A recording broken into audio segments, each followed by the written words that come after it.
리플사와의 파트너십을 통해 암호화폐의 이점을 맛본 SBI는 이후 적극적인 행보를 보이게 되는데요.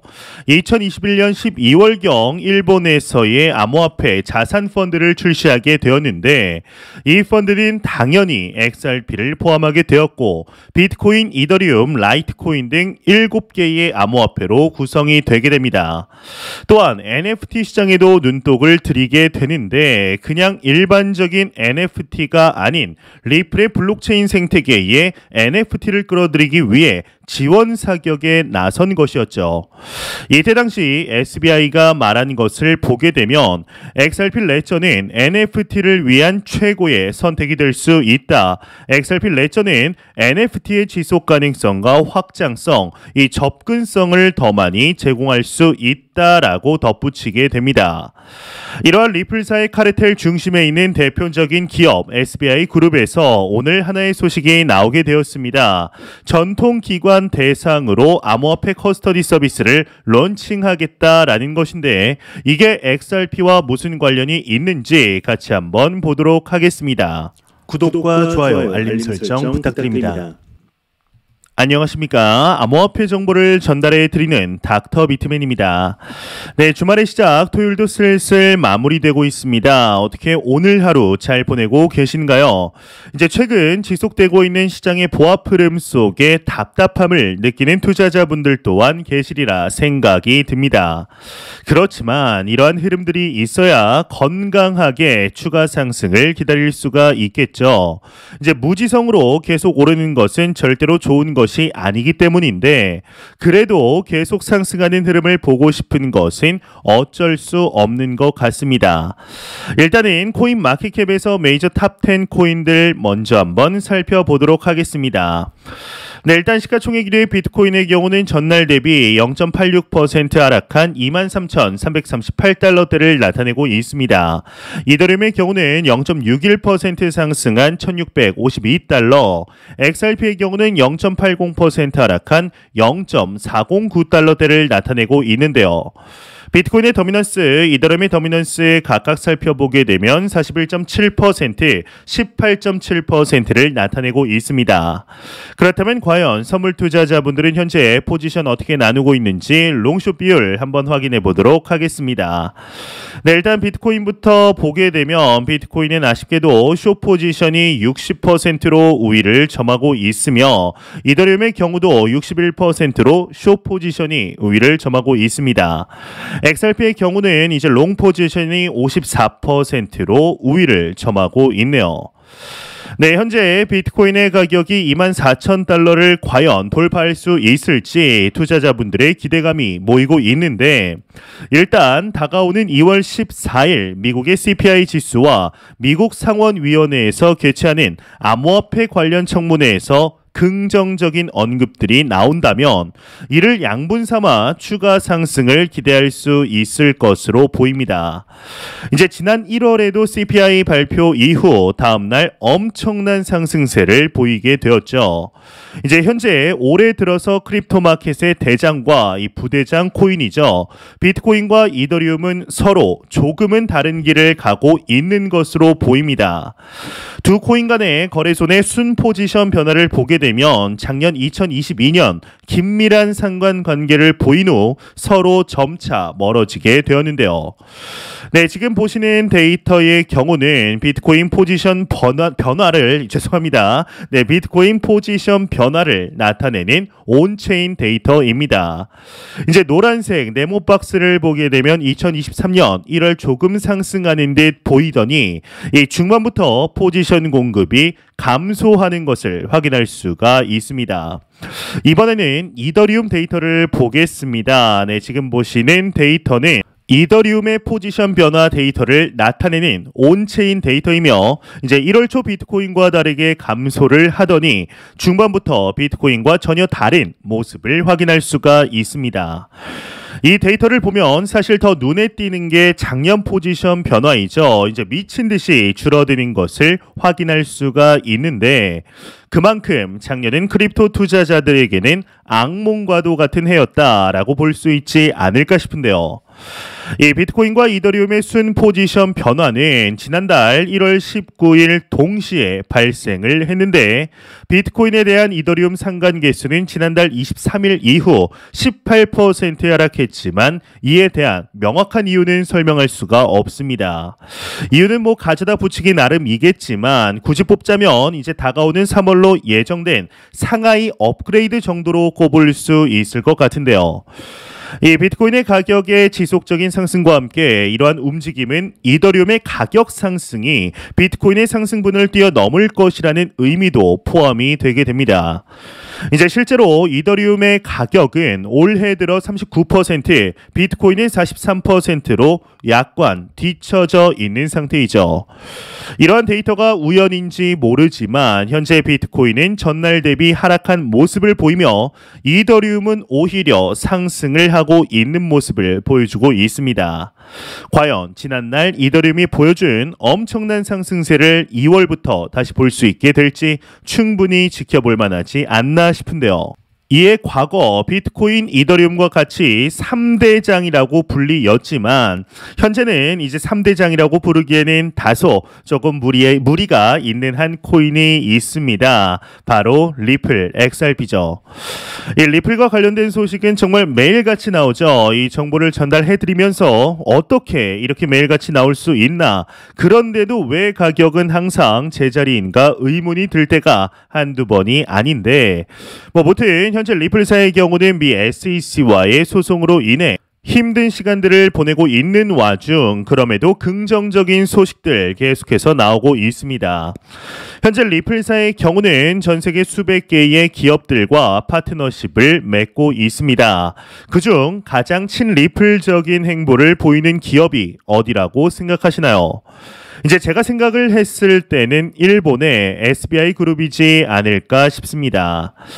이제 SBI의 경우는 국제 결제를 위해 리플사와 2018년 파트너십을 맺게 되었는데 이후 SBI는 자사의 스포츠팀 계약 선수의 연봉 일부를 XRP로 지급할 뿐만 아니라 리플의 블록체인 결제 앱인 머니탭의 서비스를 시작하게 됩니다.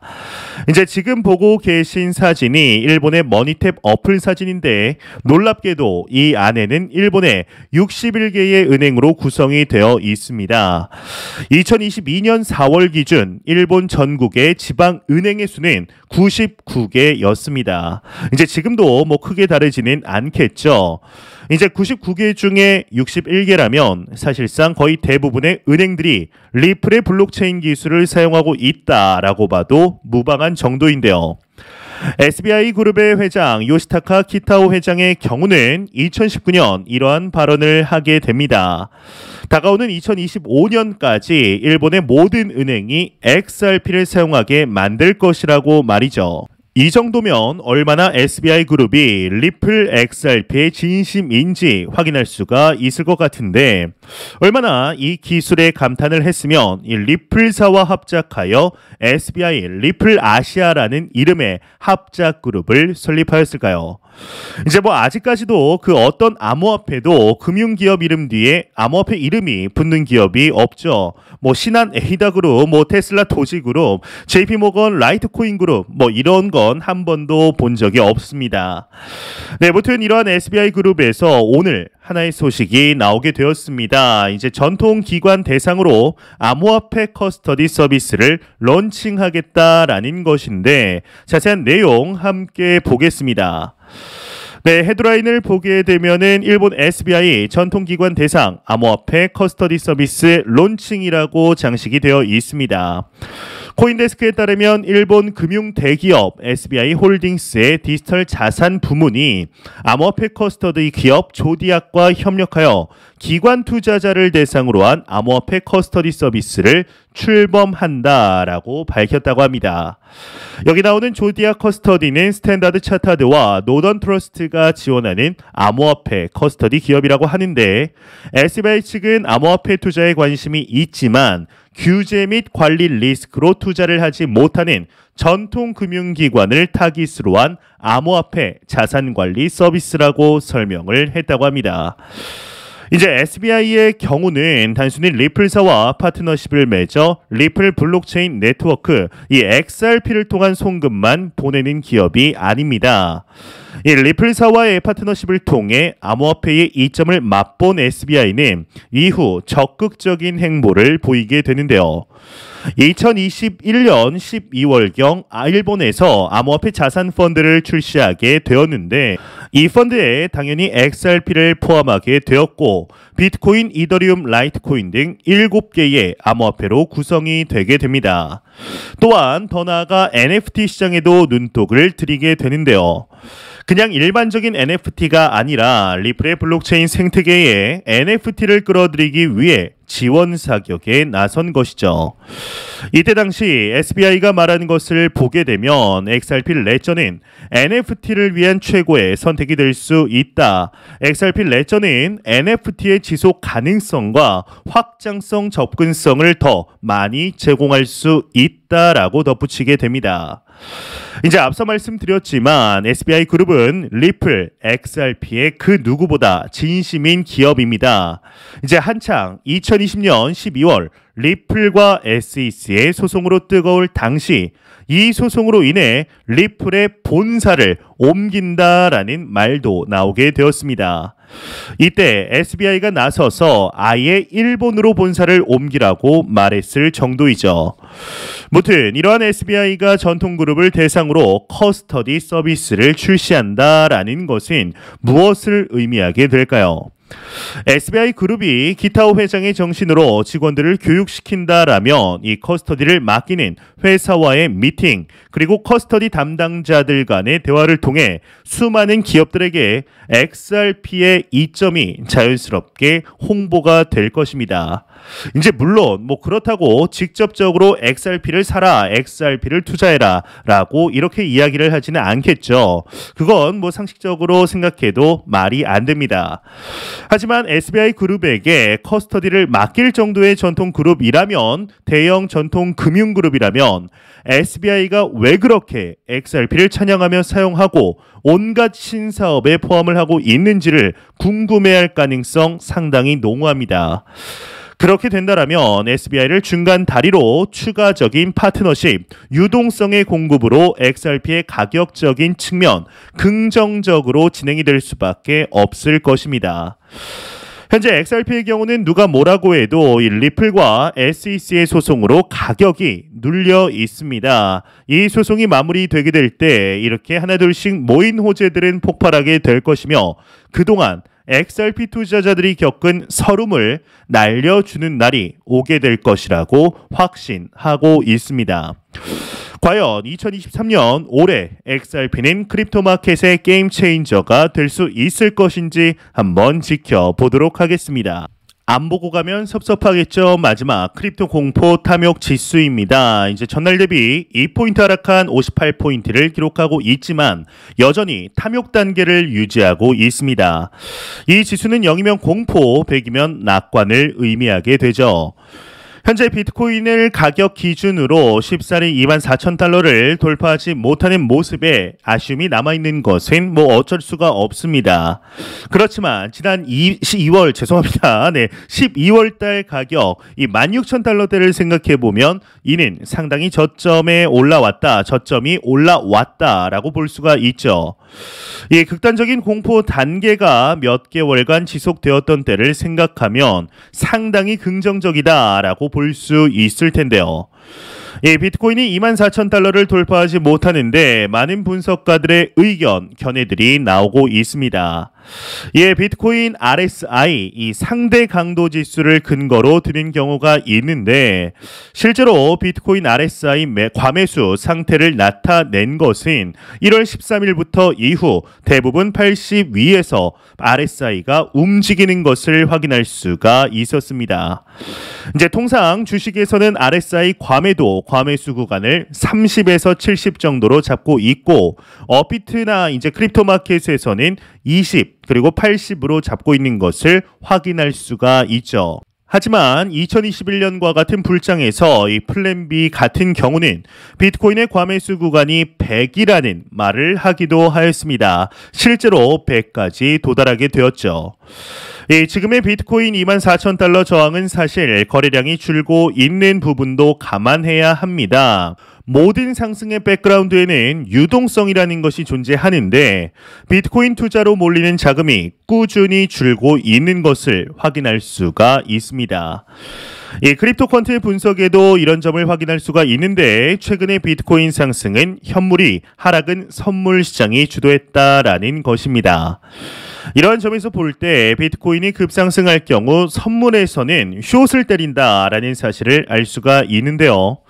그러거나 말거나 이 비트코인은 다행히도 지난 11월 이루어진 FTX 하락분을 모두 회복하게 되었습니다. 이 비트코인 RSI 과매수 이외에도 시장의 심리를 고려할 때 비트코인이 선뜻 24,000달러를 뚫는 것은 쉽지 않은 모습입니다. 이는 2022년 내내 시장을 지배했던 연준의 금리 인상 때문인데요. 이 주가가 평균 6개월에서 8개월 정도 시장을 앞서간다고 할 때 지금은 주가나 이 코인은 한창 연준이 금리를 동결 중인 시기를 반영한다라고 볼 수가 있습니다.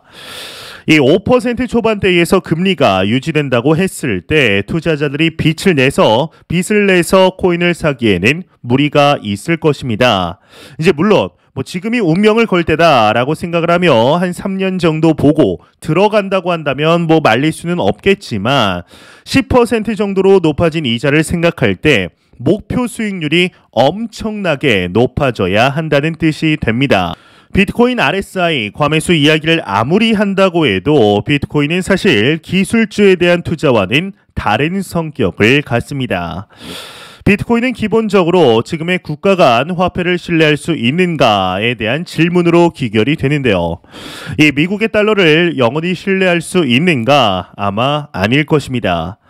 실제로 나이지리아는 최근 시민들에게 디지털 현금 이용을 촉진시키기 위해 ATM에서의 인출을 제한하는 정책이 나오면서 많은 사람들이 비트코인으로 쏠리는 현상이 발생을 하였습니다. 그러면서 비트코인 프리미엄이 60%나 높게 나타난 것으로 알려졌죠. 이 비트코인에 투자를 하는 사람들이라면 이 비트코인 RSI 과매수에 대한 생각보다는 화폐란 무엇인가에 대해 한 번이라도 물어봐야 합니다. 그러다 보면 역사에 대해 궁금하게 되고 아담 스미스의 보이지 않는 손, 대공황 이후에 케인즈 학파의 출현, 1970년 오일 쇼크로 인한 이내 득세한 신자유주의와 마가렛 대처, 레이건 등등 이러한 이야기들에 관심을 가지게 됩니다. 미국이 또 달러의 부채 규모를 늘릴 것이라는 뉴스가 나오고 있습니다. 이제 민주당에서 합의를 안 해주는 것처럼 하겠지만 자본주의 시스템상 결국 또 달러는 늘어날 수밖에 없습니다. 미국의 디폴트는 현재로서 일어날 수가 없는 일이죠. 계속 달러를 결국 만들고 계속 빚을 만들어내고 있습니다. 그들만의 카르텔인 것인데요. 마치 은행들이 이미 만들어진 카르텔 안에서 자기들끼리 잘 먹고 잘 살든 말이죠. 이 비트코인은 그런 카르텔을 무시하는 유일한 권력이 될 것이라 생각합니다. 현재 우리가 투자하고 있는 크립토 마켓은 절대로 단기적인 시각으로 바라보시면 안 됩니다. 항상 장기적인 시각으로 이 시장에 투자하시길 바라며 매 영상 말씀드리지만 여러분들이 투자하는 자산에 대한 공부를 멈추지 마시길 진심으로 바라보겠습니다. 네, 제가 준비해온 소식 여기까지입니다. 영상이 도움이 되셨다면 구독과 좋아요 그리고 광고 한 편만 처음부터 끝까지 시청 부탁드립니다. 이 채널은 오직 광고 수익으로 운영이 되게 됩니다. 항상 영상 시청해 주시는 시청자분들, 구독자분들 너무나 감사드립니다. 오늘 남은 시간 잘 마무리하시길 바라면서 저는 더욱 도움이 되는 영상으로 찾아뵙도록 하겠습니다. 지금까지 닥터 비트맨이었습니다. 감사합니다.